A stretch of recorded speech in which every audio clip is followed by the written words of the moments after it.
Akhirnya begitu dimasukkan ke mulut Nabi, datang malaikat Jibril ngasih tahu, ada racun yang Muhammad. Sahabat Nabi yang di sebelah makan langsung meninggal dunia.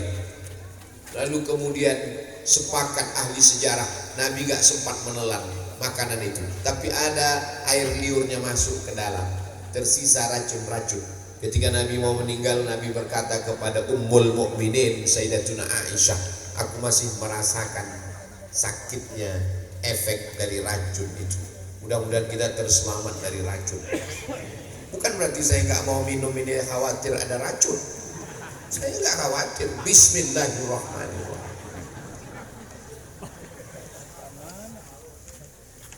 Nanti ada yang nuduh, tuh Ustaz Somad kalau ceramah nggak mau minum takut racun. Memangnya kami panitia ini jahat. Memangnya kami ini Yahudi. Ini nggak ada orang Yahudi. Ini orang Sunda semua. Enggak Pak Ustaz, kami orang Sumatera Pak Ustaz. Di mana bumi dipijak, di situ langit dijunjung. Kalau sudah berada di satu daerah, maka kita sudah menjadi warga masyarakat tersebut. Betul?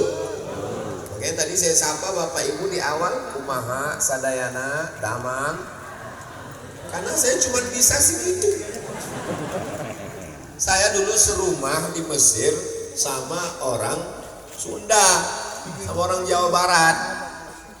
Tapi sayang, itulah saya menyesal nggak belajar banyak. Saya lupa kadang membedakan antara damang dengan dahar.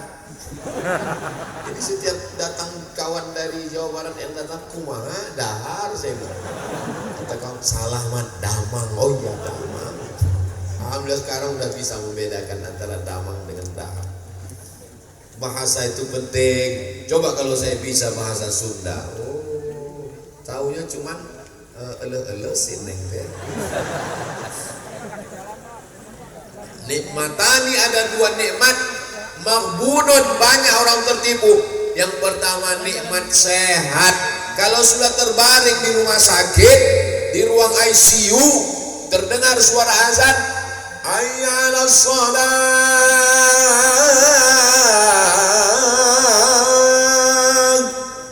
meleleh air mata, mama, papa mau salat. Untung istrinya solihah, sabar ya Pak, insya Allah gak lama lagi ini selesai. Malaikat maut udah sampai airport. Itulah kalau bapak baik sama istrinya. Tapi kalau bapak yang suka KDRT, yang suka selingkuh, yang suka jahat, waktu kamu sehat semua sayang, tapi waktu kamu sakit yang setia cuma kamu. Betul Bu? Mereka yang akan merawat menjaga bapak. Ketika bapak sakit-sakit, sabar bapak, makan ya. Coba kalau kamu sombong, kamu gak ngasih uang belanja lebih, pelit, bin medit, bin bakhil, bin kikir, bin kedekut. Sakit, mati aja lo. Tapi orang Jawa Barat ini lembut-lembut semua, ya kan? Baik-baik. Saya sebetulnya, saya bisa tausiah dengan suara nggak meregar menggelegar, bisa. Subuh ini kita akan mengkaji tentang beberapa hal.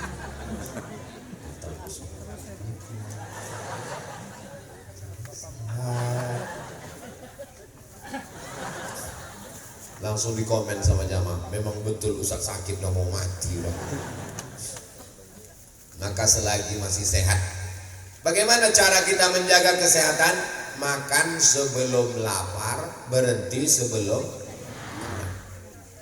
Jangan sampai lapar. Kenapa? Karena usus ini mengeluarkan asam lambung.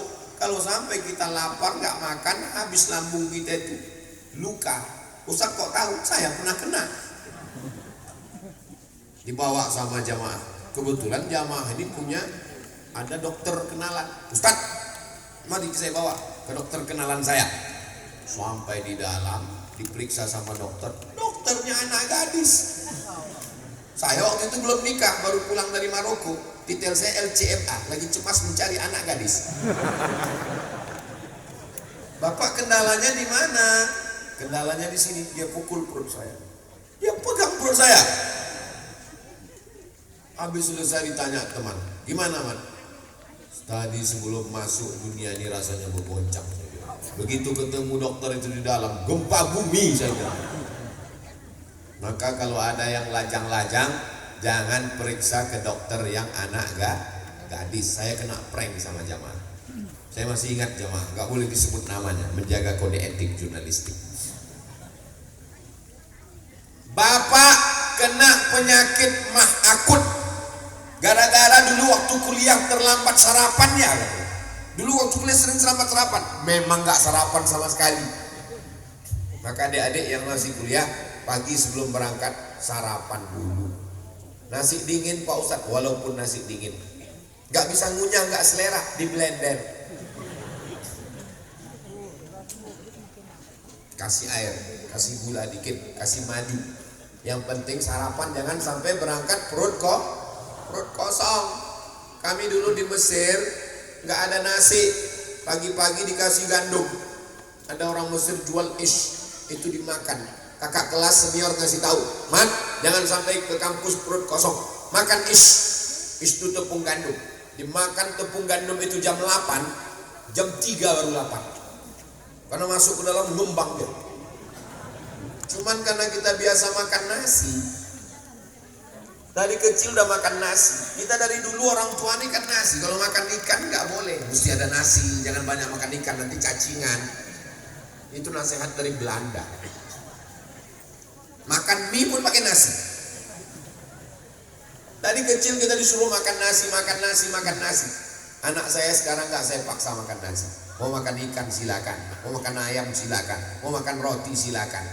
Ternyata dokter-dokter sekarang banyak melarang makan nasi karena ada gulanya, karena ada karbohidrat terlalu banyak. Maka sekarang banyak ibu-ibu diet karbo. Loh, kok nggak ada makan nasi? Diet karbo. Sampai di rumah 3 mangkok. Ustadz makan nasi, saya nggak bisa kalau nggak makan nasi. Saya udah coba makan gandum di Mesir, di Maroko, perut kenyang, otak kosong. Nggak bisa kerja, ngapal nggak masuk. Itulah kita kalau sudah terbiasa makan nasi. Cerita nasi jadi ingat nasi, bunyi langsung. Aduh, oke lah kita cerita ke yang lain. Lontong sayur. Jaga kesehatan, yang penting sarapan. Ada bapak-bapak kemana-mana bawa tas laptop. Oh, pas dilihat roti gabin. Kenapa bapak bawa roti? Saya nggak bisa lambat Pak Ustadz. Karena usus saya ini bergerak terus. Dan kalau dia bergerak nggak ada isi makanan, luka. Kalau sudah luka asam lambung naik, bahaya. Saya pernah kena penyakit asam lambung akut. Khutbah Jumat itu tangan saya megang 2. Satu megang tongkat, satu megang tiang mimbar. Turun dari mobil bergoyang, nggak bisa. Ngajar di kampus megang tiang. Pergi ke rumah sakit, bapak mesti istirahat 2 bulan. Apa? 2 hari aja nggak bisa istirahat, gimana 2 bulan? Datanglah teman, man, ini obatnya ada. Bagaimana caranya? Bekam. Bekam itu bukan bebek kampung. Bekam ada titik-titiknya, 5 titik di belakang, 1 titik di kepala. Kamu nggak ada sakit diabetes gula darah kan? Nggak. Kamu nggak ada sakit darah rendah kan? Nggak. Periksa dulu. Nah, setelah itu baru dibekam. Rambut dibuang di atas. Sejak itu saya pakai peci terus. Tapi sekarang enggak, sekarang enggak ada. Lalu kemudian setelah itu dikasih makan kunyit. Tahu kunyit? Tapi kunyit yang tua yang warnanya udah jingga. Kunyit itu diparut, dimasukkan ke kain putih, disaring, diperas sampai setengah gelas. Setengah gelasnya kunyit, setengah gelasnya madu. Dibacakan sholawat, Allahumma sholli ala Sayyidina Muhammad wa ala ali Sayyidina Muhammad, diminum sebelum tidur malam. Setengah gelas kunyit, setengah gelas madu. Madunya yang asli. Kalau pulang ke rumah istri marah, itu asli. Diminum selama 7 malam. Gak usah terlalu dipikirkan Bu, kita fokus ke sini. Diminum selama 7 malam. Habis minum itu jangan minum air putih lagi, jangan makan, langsung tidur. Minum, maka usus-usus kita diperbaiki. Alhamdulillah sejak itu sampai sekarang sehat walafiat, nggak pernah lagi kena penyakit mah. Biasanya yang kena penyakit mah ini yang udah nikah. Mah, jaga kesehatan. Jangan banyak minum gula, karena kalau gulanya banyak darahnya kental. Darah kita ini air atau gula? Air. Coba masukkan gula ke dalam air, aduk, lihat ke cahaya. Kelihatan gula itu merusak air. Ini airnya murni. Kenapa? Nggak ada gulanya.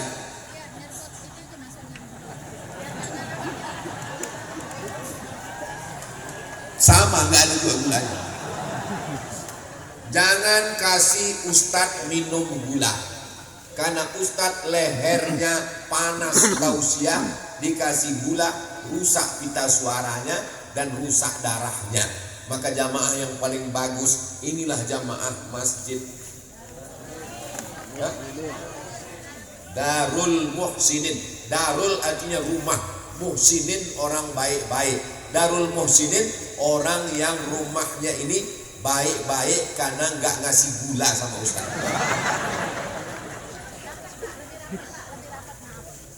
Jangan minum teh banyak-banyak, apalagi habis makan, karena gizi-gizi yang ada di badan Ustadz itu dihabisin oleh tehnya. Ustadz kok tahu? Jamaah saya kan banyak dokter. Dokter-dokter itu ngasih tahu, Ustadz suka minum teh ya 3 kali sehari. Makan pagi, makan siang, makan malam. Gara-gara kecanduan waktu di Mesir dulu. Di Mesir musim dingin paling enak ngeteh. Gelasnya kecil, tapi nggak habis-habis. Diisi terus, asal habis, diisi terus. Gulanya sampai di Maroko, nih ceret seperti ini, diisi gula batu, diisi teh hijau, diisi daun mentol, namanya daun na'na. Lalu kemudian diisi, dimasak, manisnya minta ampun, dituang dari atas sampai berbuih, baru diminum. Orang Maroko kalau kita dikasih makan di rumahnya, habis makan ayam, makan semua makan, udah kenyang, apa kata mereka? Salat alaikumul malaikah. Semua malaikat-malaikat sudah mendoakan kamu wahai sahibul bait. Illa Jibril, kecuali malaikat Jibril. Kita pun heran, kenapa Jibril belum mendoakan? Karena teh belum keluar. Begitu udah keluar teh, baru dia bilang, Salat alaikum jami'ul malaikah hatta Jibril alaihissalam. Sampai begitulah mereka kecanduannya minum teh. Jangan banyak minum teh, usahakan. Maka saya sudah mulai agak mengurang-kurangi dan dibantu oleh Masjid Darul Muhsinin. Ini Ustadz ini nyindir itu gimana ini? Saya adalah Ustadz yang tidak pandai menyindir-nyindir. Ingat itu baik-baik. Saya orangnya Ustadz yang to the point, nggak bisa main sindir-sindir. Karena saya udah beberapa kali nyindir nggak mempan. Serius nih Pak Ustadz, saya nggak